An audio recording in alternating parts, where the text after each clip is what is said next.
मित्र सस्नेह नमस्ते.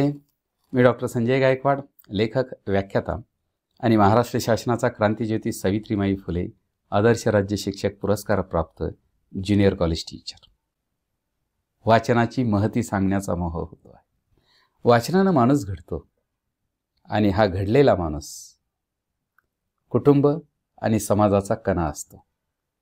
जे मोठमोठे विक्रम झालेले आहेत किंवा जी जादू झालेली आहेत ती वाचनातून झालेली आहे. हो, वाचनाच्या पुढेही आणखी काही आहे, पण आज तूर्त हा व्हिडिओ मी वाचनासाठी समर्पित करत आहेत, मर्यादित करत आहे. वाचन केल्याने काय होतंय तर माणूस विचार करायला लागतो. त्या विशिष्ट वातावरणात तो जातो आणि मेंदू हा आणखी तल्लख बनतो आणि मेंदूची क्षमता ही अनलिमिटेड आहे आणि त्याला बूस्ट हे रीडिंगमधून होत असतं. आणि म्हणून वाचन हा मन निर्मळ करणारा सावन आहे असं म्हटलं जातं. वाचाल तर वाचाल, वाचाल तरच टिकाल, नाहीतर भंगारमध्ये विकाल असं आपण म्हणतोय. कारण पुस्तकाने मस्तक घडतं आणि घडलेलं मस्तक कुणापुढेही नतमस्तक होत नसतं, तर त्याच्यापुढे दुनिया नतमस्तक होत असते हे आपल्याला माहिती आहे. पण वाचनानं एक्झॅक्ट प्रोसेस काय होते तर आपला जो ब्रेन आहे तो एनकरेज होतो, आपल्याला मोटिवेशन मिळते आणि त्या दिशेने आपण प्रयत्न करत राहतो. आणि मग काय वाचायला हवं तर आपण सिलेबसमध्ये जे काही आहे ते वाचायचं आहे आणि त्याच्यासोबत आपलं व्यक्तिमत्व बूस्ट कसं होईल त्याच्याकडे पाहायचं असतं.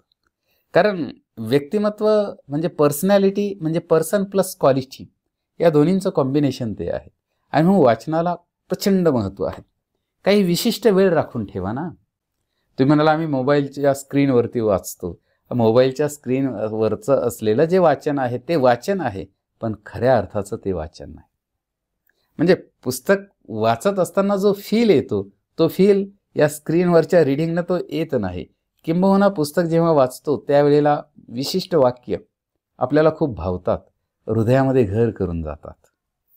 तर ती उदाहरणार्थ प्राचार्य शिवाजीराव भोसले यांच्या कथा वक्तृत्वाची या पुस्तकातलं एक वाक्य आहे, जे मनोभावे आणि अभ्यासपूर्वक बोलत असतात त्यांच्यावर वक्तृत्व लक्ष्मी प्रसन्न होते.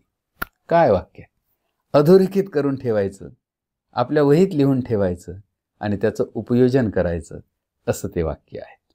आणि म्हणून वाचनाची जी सवय आहे, तुम्ही बघा मोठमोठी उदाहरणं बघा की वाचनानं त्यांनी इतिहास घडवला.